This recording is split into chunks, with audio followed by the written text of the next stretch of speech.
Class 12th Hindi के पहला chapter जिसका नाम है बातचीत, जिनको लिखे हुए हैं बाल कृष्ण भट्ट। जो उस चैप्टर का सब्जेक्टिव क्वेश्चन है, 6 सब्जेक्टिव क्वेश्चन, उसको लोग रट करके याद करते हैं। लेकिन इस वीडियो में आप थोड़ा सा समय दीजिए, ये सारे चीजें आपके दिमाग में 100% छप जाएगा। बस आप थोड़ा सा समय दीजिए, ये सारी चीजें हम आपको याद करके भेजेंगे। बस आप बने रहिए वीडियो में, क्योंकि स्टूडेंट क्या करते हैं कि रटते हैं, एक एक चीज को, एक एक वर्ड को ध्यान में लाते हैं, रटते हैं। एक बात बताइए, रट करके कितना चीजें याद होगा? एक यही चैप्टर तो है नहीं, आपका सिर्फ हिंदी में बहुत सारे चैप्टर है और बहुत सारे सब्जेक्ट भी है, काफी सारे चैप्टर है, काफी सारे चीज है। कैसे याद करना संभव है रट करके? तो रटना बिल्कुल नहीं है। हम खुद आंसर यहाँ नहीं लिखे हैं, हम अपने मन से आंसर को कैसे बताएंगे और आप अपने मन में आंसर को कैसे विजुअलाइज करेंगे, यह चीज भी हम आपको सिखाएंगे। और एग्जाम में रटा रटाया चीज भूल सकते हैं, लेकिन समझा हुआ चीज बिल्कुल आप नहीं भूलेंगे।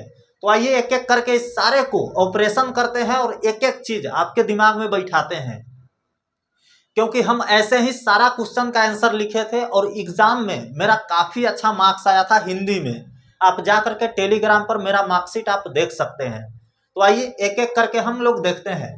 पहला जो क्वेश्चन है वो है, अगर हम में वाक शक्ति ना होती तो क्या होता?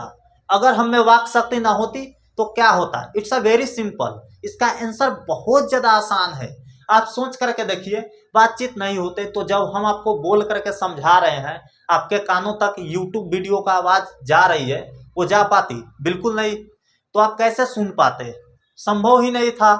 सिर्फ वोट चलाने से और बातचीत होता ही नहीं तो बहुत चीजें बिगड़ सकती थी। ठीक है, तो यही क्वेश्चन में लेखक पूछ रहे हैं। पहला क्वेश्चन में, अगर हमें वाक शक्ति ना होती तो क्या होता? तो इसका आंसर बहुत ही आसान है। हम लिखेंगे, अगर हमें वाक शक्ति ना होती तो यह समस्त सृष्टि गूंगी प्रतीत होती। जो हम बोलकर एक दूसरे से अपने दुख सुख का अनुभव कर पाते हैं, साझा कर पाते हैं बातें, वो चीज हम नहीं कर पाते। सब लोग लुंज पुंज सा नजर आते, मानो एक कोने में बैठा दिया गया हो। तो बस यही चीज को लिख देना, इसमें ज्यादा कुछ करने की जरूरी नहीं है। अपना मन से लिखिएगा तो बहुत ज्यादा मार्क्स आने का चांस रहता है।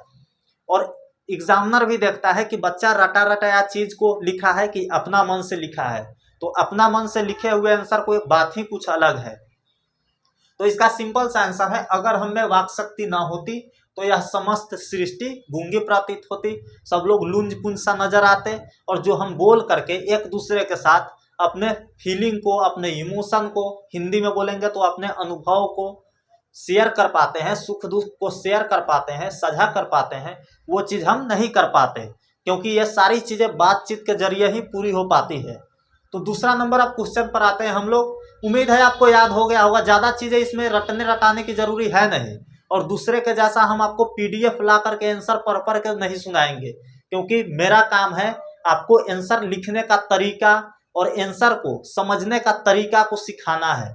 ऐसा नहीं कि दे दिया आपको पूरा फुल पन्ना, आप रट लो और हम पढ़ पढ़ के सुना दिए, ऐसा चीज नहीं होगा। दूसरा नंबर क्वेश्चन है, बातचीत के संबंध में बेन जॉनसन और एडिसन के क्या विचार है? यहाँ पे दो नाम आता है, बेन जॉनसन और एडिसन, दो व्यक्ति है, दोनों अपना अपना विचार दिए हैं बातचीत के संबंध में। तो बातचीत लिखेंगे, इसका आंसर हम लोग बातचीत के संबंध में बेन जॉनसन का कहनाम है कि बोलने से ही मनुष्य का सही रूप का साक्षात्कार होता है, या सही रूप का पता चलता है। साक्षात्कार मतलब इंटरव्यू बोलते हैं इंग्लिश में। बोलने से ही मनुष्य का सही रूप का पता चलता है। एक बात बताइए, आप मार्केट में गए और एक लड़का या एक लड़की बहुत सुंदर दिख रहा है या दिख रही है, तो बस दिख रहा है इससे मतलब नहीं है। और आप उससे बात करने गए तो फलना के गाड़ी देके ही अपना बात स्टार्ट किया, तो आप समझ जाएंगे ना कि सुंदर दिखना बड़ी बात नहीं है। बातचीत करने का एक इफेक्टिव ढंग होता है, वो उसमें नहीं है, तो उसका स्टेटस बस वैसा ही है। तो वही बेन जॉनसन जी इसी बात को बोल रहे हैं कि बोलने से ही मनुष्य का सही रूप का पता चलता है। जब तक मनुष्य बोलता नहीं है, उसका सही रूप का अनुभव हम नहीं लगा पाते हैं।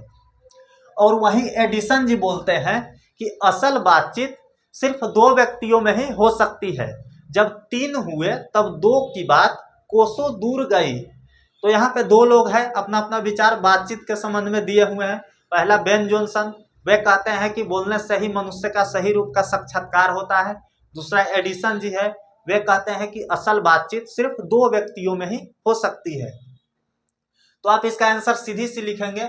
बातचीत के संबंध में बेन जॉनसन का जी का कहना है कि बोलने से ही मनुष्य का सही रूप का साक्षात्कार होता है। तो वहीं एडिसन के कहना है कि असल बातचीत सिर्फ 2 व्यक्तियों में ही हो सकती है। जब 6 कानों में पड़ी बात तो वह बात फैलती चली जाती है, इसलिए 2 व्यक्तियों में ही असल बातचीत हो पाएगी, एडिसन जी बोलते हैं। तीसरा नंबर आपका क्वेश्चन है, आर्ट ऑफ कन्वर्सेशन क्या है। इस बहुत ही आसान क्वेश्चन है, आप चैप्टर पढ़े होइएगा तो आपको भली भांति पता होगा। इसका आंसर है आर्ट ऑफ कन्वर्सेशन यूरोप के लोगों में बातचीत करने की एक कला है। बस आप इतना याद रख लीजिए। इसको अगर आप बढ़ा चढ़ा कर लिखना चाहते हैं तो आप ऐसे लिखेंगे, आर्ट ऑफ कन्वर्सेशन यूरोप के लोगों में बातचीत करने की एक कला है। यूरोप के लोग बोलते समय यह ध्यान रखते हैं कि सामने वाले को मेरे बात से कोई तकलीफ ना पहुंचे, और उनकी बात सुनकर, यूरोप वाले को बात सुनकर कान को अत्यंत सुख मिलता है, क्योंकि वह लोग बहुत मीठे बोलते हैं। अपने बोली में गाली गलौज शब्द का उपयोग बिल्कुल नहीं करते हैं। तो इसका आंसर वही है। चौथा नंबर आपका क्वेश्चन है, मनुष्य की बातचीत का उत्तम तरीका क्या है, इसके द्वारा वह कैसे अपने लिए सर्वथा नवीन संसार की रचना कर सकता है। इसका आंसर बहुत ही आसान है। क्वेश्चन बहुत लंबा कर दिया है, आंसर में जान ही नहीं है। मनुष्य की बातचीत का उत्तम तरीका है अवाक होकर, यानी अवाक होकर मतलब चुप होकर अपने आप से बातचीत करना। मनुष्य की बातचीत का उत्तम तरीका है चुप होकर अपने आप से बातचीत करना। ठीक है, अब यहाँ पर पूछ रहा है इसके द्वारा वह कैसे अपने लिए सर्वथा नवीन संसार की रचना कर सकता है। तो सीधी सी बात है, अगर चुप होकर अपने आप से बातचीत करेगा, पहले अपने ऊपर इम्प्लीमेंट करेगा। आप एक उदाहरण ले लीजिए कि कोई व्यक्ति किसी व्यक्ति को गाली दे रहा है, तो वह सीधी सी बात है कि सामने वाले को खराब लगेगा। तो किसी को गाली देने से पहले या खराब बात बोलने से पहले या पहले अपने ऊपर सोचना चाहिए। कभी कहते हैं कि पहले अपने ऊपर उसको इम्प्लीमेंट करना चाहिए, आजमाना चाहिए कि सेम बात जो हम गाली दिए हैं दूसरे को, वही गाली वह व्यक्ति अगर मुझे दे तब कैसा लगेगा भैया, तब बहुत बुरा लगेगा। अगर मेरे को बुरा लग रहा है, मुझे बुरा लग रहा है, तो हम भी आदमी हैं, वो भी आदमी है, तो उसको भी बुरा ही लगेगा।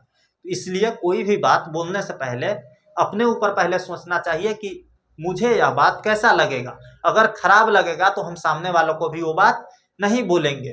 तो इसका आंसर वही सीधी सी है, मनुष्य की बातचीत का उत्तम तरीका है चुप होकर अपने आप से बातचीत करना, और अगर वह ऐसा करते हैं तो अपने लिए सर्वथा नवीन संसार की रचना कर सकता है। अब 5वां नंबर जो आपका क्वेश्चन है, व्याख्या करना है। उसमें 2 लाइन है, उसको व्याख्या करना है। उस लाइन को हम यहाँ नहीं लिए हैं क्योंकि चीज़ें काफ़ी बड़ी हो जाती, और उसमें करना कुछ नहीं है, जो लाइन है उसी को बढ़ा चढ़ा कर लिख देना है। इसका इंट्रोडक्शन व्याख्या में हम लोग कैसे लिखते हैं वो चीज़ बता देते हैं हम आपको। लिखते हैं कि प्रस्तुत पंक्ति दिंगत भाग 2 के पाठ 1 बातचीत निबंध से लिया गया है। इसके लेखक या इसके निबंधकार बाल कृष्ण भट्ट जी है। और इसके आगे लिखेंगे कि इस पंक्ति के माध्यम से कवि कहना चाहते हैं कि, और उसके बाद जो भी लाइन रहेगा उसको हम लोग एक्सप्लेन कर देंगे, व्याख्या कर देंगे। बस चीज़ें इतना ही है, इससे ज़्यादा कुछ नहीं करना है। तो व्याख्या आप कर लीजिएगा, और इस सारे का नोट्स हम टेलीग्राम पर भेज देंगे, हाथ से लिखा हुआ जो हम लिखे हैं उसमें व्याख्या किया हुआ है। ठीक है, तो आपको ज़्यादा कुछ सोचने की ज़रूरत है नहीं। टेलीग्राम का लिंक आप कमेंट बॉक्स में देख लीजिए, ऊपर ही दिखाई देगा, या डिस्क्रिप्शन बॉक्स में जाइए, टेलीग्राम पर आप जुड़ जाइए।